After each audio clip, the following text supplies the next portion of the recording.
Welcome to Small Business Big Visibility. Today we get to talk with Nikki McGregor. She is a business owner, entrepreneur, she's a mother, and she's founder of an entire movement. I mean, she's built an entire community, which is so unique, but also it's the way the world is moving. Nikki, why don't you tell us about yourself? Yeah, thank you, Jason. Thanks for having me. My name is Nikki McGregor. I'm the founder of the GOL Network, gathering the Lightworkers. And I think everybody's journey is really unique in where we started, why do we get started? What inspired us to get started? And for me, I come from a background in physical therapy. I had 20 years of working in different levels of settings, so outpatient sports medicine, So you like to see people in pain? Oh, yes. I know how to inflict the pain. I think I've always been called to helping others, and I know that might be a little cliche, but truly, the way I focused in physical therapy was looking at the big picture, and that being, that individual as a whole. And so the way I practiced in that realm was meeting the people where they were at. Okay. So, not having like a protocol. And so I did that for 20 years. And I walked away from that in 2021. I took that leap of faith and just knew that I was supposed to do something different. And I really had to walk in faith to... Did you know what you were doing when you closed the door on physical therapy, or what was that journey? My coworkers said, "Where are you going?" I go, "I'm going home. I'm going home." And they just kept asking, shouldn't you have another job lined up? I really felt like I was supposed to do something. My purpose was bigger. I was supposed to have a bigger impact in our local community and beyond. I just didn't know what it was. That's incredible. Yes. To close the door without knowing what was going to open? Scary. It is. And so that's where, I kind of just allowed my faith to walk me where I'm supposed to go and just kind of dabble and immerse in different things. And I truly feel that God put different people in my path where I was supposed to go. And so I had visions of a big healing center, a giant holistic healing center. I had visions of a better way of healing. That's really, I've always had this calling to natural medicine. My mom had cancer twice when I was younger. She's got it strong. She's 75 and kicking it. And then my dad passed in 2016 from early onset Alzheimer's. And so witnessing that whole process and how our healthcare system really isn't set up well for that, but for a lot of people, I think it's missing the mark on truly being able to help people and get to the root cause. And so for decades, I've really been pulled in this direction. And so I just allowed myself to be in flow, and just that was the birth of GOL. Wow. And starting a community. And also starting in a space like in 2022, we're a very divided society. Like, you're in Camp A or Camp B, and if you're not in the same camp, I don't like you anymore. You're not my friend. Shoot, that even translates to sports teams. You can't even say what sports teams you like in some groups, right? Yeah, politics, religion, and it's something as a society we've just come to a point where we couldn't just sit across the table, break bread, and have these hard conversations and still be respectful. And agree to disagree. And I just really felt called, like it was time to bring community together. Yeah. It was time to find common ground. And the only way we were going to heal our world is we have to heal our community. And so that's where we started. And we started with 12 people around a coffee shop table, very diverse backgrounds, very diverse politically, religious. And we just found that common ground to talk about something, and we realized we are that woven fabric. And it was truly magical. I mean, I don't know what else to say. And then it was like wildfire. People were just attracted to it. And it was just very obvious that this is what people are hungry for. They were hungry for connections, having these deep conversations, diving deep into topics that we just weren't talking about. Mind, body, spirit kind of stuff is what we usually talk about, but there's just life, personal, professional, and bringing people together where they just feel safe to enter in that space without agendas. And it just organically grew into what it is today. And so it's just a very, very special, but also very unique organization that's been built. And so what is this gathering of Lightworkers? If you were to summarize this organization, what is it in one sentence? In one sentence, GOL is a space where we connect providers and seekers of holistic health and wellness. And it's so much more right. than that. But in a nutshell, that truly what it is. We provide 70 plus events a year with education, socials, networking opportunities, business development, coffee collaboration. But we're just connecting the seekers that are truly looking for a better way of healing, a way to get to the root cause, and be able to connect with the providers that offer those services. Mm-hmm. And then looking on the other side, we have the providers of what I don't even call alternative medicine. I really feel like we're getting to the roots of what medicine should be and used to be. And so being able to give those holistic providers a foundation to stand on so they have visibility and also connection and to collaborate with other providers. Mm-hmm. And we bring them all belly to belly. Nice. And your organization is designed around this concept of bringing a diverse group of people together and letting them socialize, right? Mm-hmm. So it's more than just connecting people who have problems with solution providers. It's let's build a community that is respectful. Let's build this group of people that can sit down together, have nice conversations, and grow friendships even if they don't agree. And I think that's so unique in our world. It really is, but even looking at a business standpoint, building relationships. Mm-hmm. We want to do business with people that we know, love, and trust. Yeah. And when we build relationships with people, it's just another level of doing business. Mm-hmm. And I believe that is where we're headed. Yeah. You could look at numerology and astrology. If you follow that, I've got people in my group that do that. And we are moving into that age of Aquarius, this golden age. Mm-hmm. And part of that movement is based off of community. Mm-hmm. We'll be doing things very, very differently. And I'm seeing this even in marketing. I was watching this marketing video, and they were talking about like the funnel system. And they go, we're shifting into a cyclical system, and it's not transactional, it's transformational. And I'm like, yes. Yes, they get it.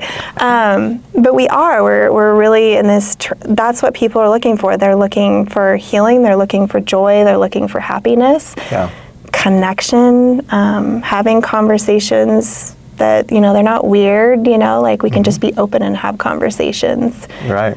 And so, it is a unique space. We have people that come in because they're like, oh, I heard about neurofeedback or nutrition or a sound bath or ancestral medicine. I don't know, but they can come into our classes and get this mini experience and then decide for themselves. So it's not like a full commitment. Right. They get these. That's why we call them learn and experience, is because you get to learn and then we do demonstrations and experience. Mm-hmm. And so it's just very, very unique. And it's been a very powerful tool for people to connect with providers, but just to have these really neat experiences that these providers hold like such great wisdom or just awesome modalities. Like there's so many cool toys and devices out there. Yeah. That we don't know about. Mm-hmm. Like I just stopped and visited with Guru Sport, and they have this whole new spa setup with infrared and electromagnetic, but nobody knows they're there. Oh, incredible.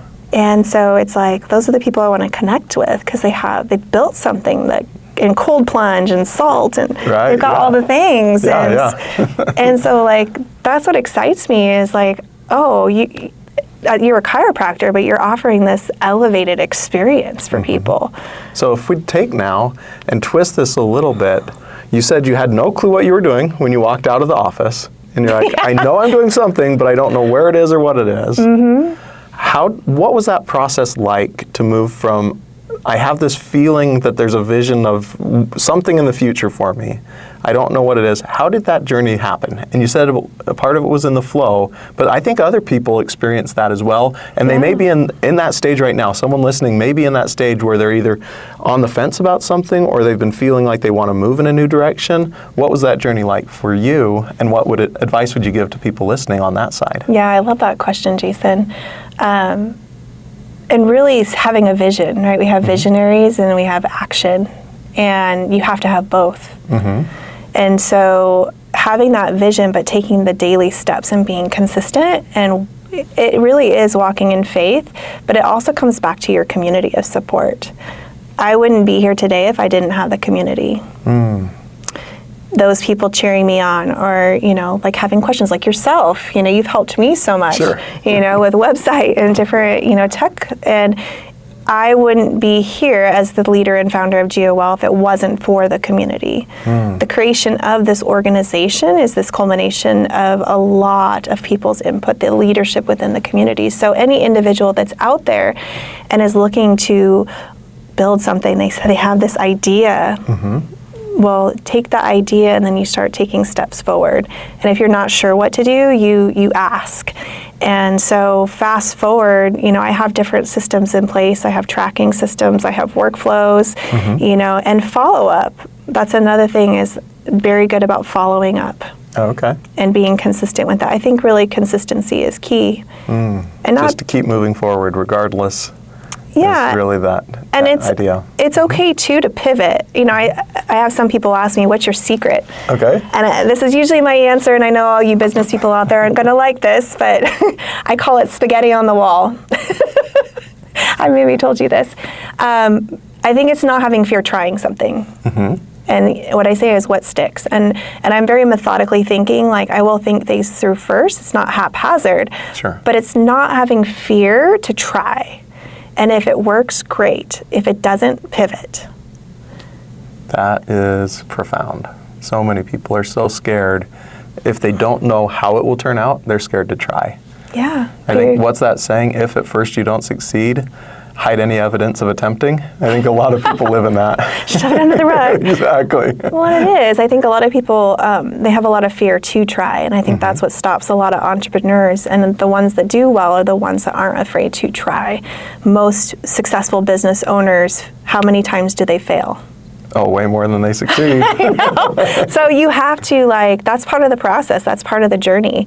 And that is my biggest advice, is you have to step forward. You've got to, you've just got to try and then see what works and what doesn't work. And also learning from your peers. That's part of the community. You're going to be able to leverage that. What you're doing with these podcasts is brilliant. It's such value in sharing and helping, kind of lead people oop, this worked for me.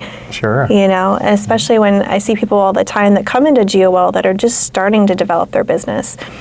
They're really curious, and so being able to offer them a place where they can be inspired and learn and also have feedback, yeah, do this. That's a big support for people that are just starting out. Absolutely. So how do you balance running a successful business with having a family? I cloned myself. Sort of, yes. I think it's really important. It's hard to do. I think any entrepreneur out there is separating the two, because it can become like a 24/7. And I do, sometimes I'm dreaming about things, I get inspiration through dreams, but, I'll time block when I'm not answering my phone, when I'm not doing work. So, dedicating that time. And so I think that's a really big deal, is just honoring your time, your individual time. So, if you're not working on your health, it's hard for you to be successful and thrive at what you're doing professionally. And so that's where I'm time blocking fitness as an importance. And so taking care of ourselves, taking care of this body so you can have the sustainability and the energy to be able to do what you do best. Sure. Also, it's not always about how you do everything. It's who can help. There's a whole book on it. Not how, but who. I personally am like that Capricorn. I'm very I got this. I can do this. But I've also learned that there's only 24 hours in the day. And so all the smart decisions where I've made is where I've found others that can help me in that process, and being able to have them as that business support, and supplementation. And that's been huge. That's been huge, to be able to give myself grace that I don't have to do it all. And so when you find those people, how do you effectively make sure that you're telling them the right amount of, here, I need you to do this, and they know what to do, and then follow up? What's your formula for knowing how to communicate that and follow up and make sure it's working? communication. I mean, that is key. So being very detailed with conveying your vision. So for example, I have Brian Bowermaster as my videographer. So we sit down and I give him examples of what I want, so I convey that message in the videography. I have a virtual assistant, so communication and, continuous, very consistent communication and staying organized with that. And also setting goals and timelines. So that's been, whenever I work with somebody that's like a third party, setting levels of expectation out. Okay. And then that being, it's communication. It comes down to that. So being clear in communication, and then when you're checking in on them, how do you do that to make sure that the work's getting done? Do you have a method for that? The method to the madness. What's your secret of being able to delegate? Because a lot of business owners really struggle with this method, with this concept of, I know there are other people, but they'll say, if I want it done right, I have to do it myself because others can't do it right. I've tried and it just doesn't work. So you've done something many haven't. So I'm hoping that you can shed some more light on this for some of our listeners. Yeah, and I think it's because we are the experts at it. So I see this a lot of, we're trying to train other people to do what we do. And again, at what level can their capacity meet that? And so, when I work with people, I think this is also key. They're on the same page as me. And so do they believe in the same mission? Do they believe in the same values? I think when you work and you're aligning with somebody, it's very important that they're on that same page and they believe in what you're doing, the work you're doing. So I don't work with people if they don't believe in what I'm doing. That's amazing. Yeah. And also just that, again, that communication, so delegation of tasks. So I have a virtual assistant, and so there's a delegation of tasks, and it's very organized by the different tasks. There's expectations, when they're supposed to be met, but he's still human. Sure. And so, and if things are missing the mark, then again, I don't get emotional, I just communicate. We have Zooms where we meet once a week, and so again, it's I think pulling the emotion and just addressing the different, projects that you have, but also being realistic, because they're not at the same, capacity where we're at, right? Right. And so they're working off of trying to match our energy and our vision. And so, I think that's laying out, a plan, a very detailed step plan. So that's worked really well for me. How did you lay out your vision so that you could communicate it? What's your process there? What do you have it on is it on your wall? Is it in writing? Is it a video? How do you convey that vision to people? I think I'm a storyteller. So for me in my particular organization, it's telling the story and the mission and the big picture of where we're going. Having a network of providers that we can connect to provide quality services of natural healing to our community. So that is through storytelling, through my events, through education. So that is kind of a big method that I use. I leverage social media. I do videos. There's lots of different layers to it. And email campaigns. I think that's the thing, is we got to meet people where they're at. So when we have these viewers or potential clients or potential community members or whoever that might be, I think it's important that we have different media and methods to connect with people. Like we have visual learners, auditory learners, people that like to read. And so when you meet people in those different sensory, like how they receive information, if you're hitting those different marks, then you're going to hit a broader audience. So I'm curious, you said that business owners fail a lot, right? What if you were talking to one business owner who was a little bit frustrated because maybe their business isn't going well? What advice would you give them? I think it's processes.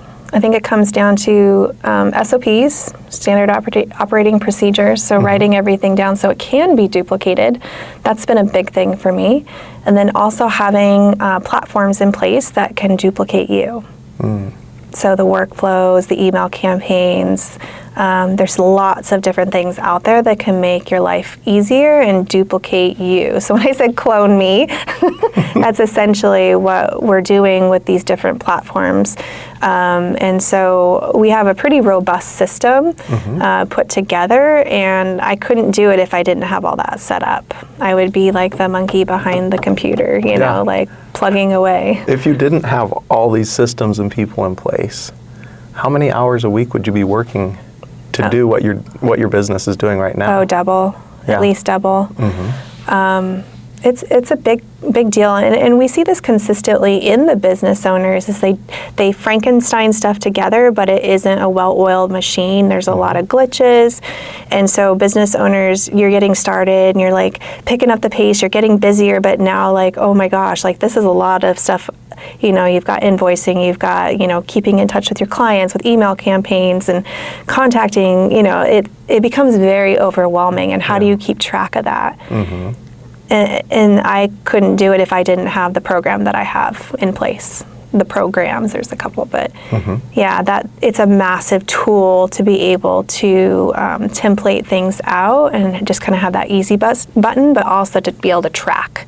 I think tracking your progress is really important. Not just tracking numbers, but also just that progress and keeping up with like perspective. Like I have perspective members, and so I don't drop the ball. I've got like 50 tabs open. I've got a lot of things going at one time, and I couldn't. And I still, you know, sometimes forget things, but I track, so I don't forget, and then I can go back and progress them along in that system. Yeah. So systems, processes, the right people, having a vision. You've hit on a lot of different key elements that have all driven your business to success, but also work for everyone else too. So I love how you're hitting so many different areas, because there's not usually one thing that needs to be turned. It's not usually, oh, this one bolt needs tightened, or I need to hit the hammer right here. It's like lots of little fixes, and together they build the system that works well, right? Yeah, and it's not overnight either. I think giving ourselves grace to just take that daily step forward. Make your list, your task list. I mean, I have an ongoing task list, and I know what I need to get done, and what I can't get done, then I delegate. But yeah, just giving yourself grace that it's not going to happen overnight. So when you start comparing to other business owners, they didn't start there. The key is just you have to take action. Consistent action and keep moving forward, and have joy. We were talking about that. You have to have joy in your work. That is going to spill over. And then also asking, you know, like, you know, whether you call it prayer or manifestation, you got to ask for it, and you have to have, it's your vision and your goals, but speaking that out loud and not being afraid to speak your vision to other people. That's one thing that I've fearlessly done. You know, I'll openly, like, this is what I want to do. What do you think?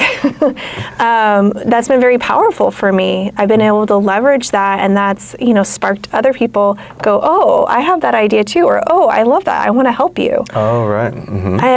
I couldn't tell you how blessed I am to have so many people that want to help me in this journey, this common mission, and sharing this message. So I think no matter whether you're doing, you know, roofing, or you're, you know, doing different kind of work, you still have a mission of why you're doing it. And so I think that's important to share that and just love it. Like, so what does bring you joy? And does that joy carry you through the hard times?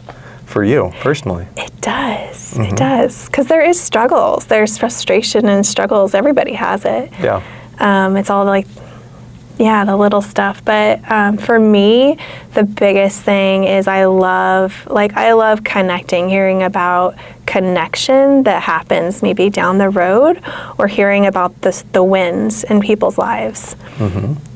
It's really powerful and really impactful when you know that people's lives are being changed, whether it's their personal health or their business is thriving, when their business went from zero to more money than they have ever made, and they said GOL was the biggest part of that. That's awesome. That's huge. it's seeing these small business owners win. And that's the other component of what we do is we support local businesses even outside of holistic medicine. So we support seekers, providers, and small business owners because we want to see them thrive. I think they're the most deserving people. They're the bold ones, the brave ones to step out and start a business. Right. And I want to see them succeed. I think that's really important for our community to get back to that. So how would people find out more about the GOL Network? The best place is to go to our website at thegolnetwork.com. On there, we have a 6-minute video that is a great welcome video. Brian Bauermaster created it, and you get to really understand our community. And then just below that, they can get on our newsletter connection card where they get weekly emails. We also have a private Facebook group. And then we are a membership-based community, so we always invite people to come in, check us out, see what we're about, and if they love us, then we have different types of membership. So to meet people where they're at, whether they're seekers, business owners, or providers. Fantastic. And if they want to find you on social media, what social media are you on as well? Yeah, we're on Instagram, Facebook, and YouTube, the GOL Network Gathering of Lightworkers. That's our community. And we have a business page, and then we have a private Facebook group. And so the private Facebook group is a really great place for people to drop questions in and be more interactive with the community.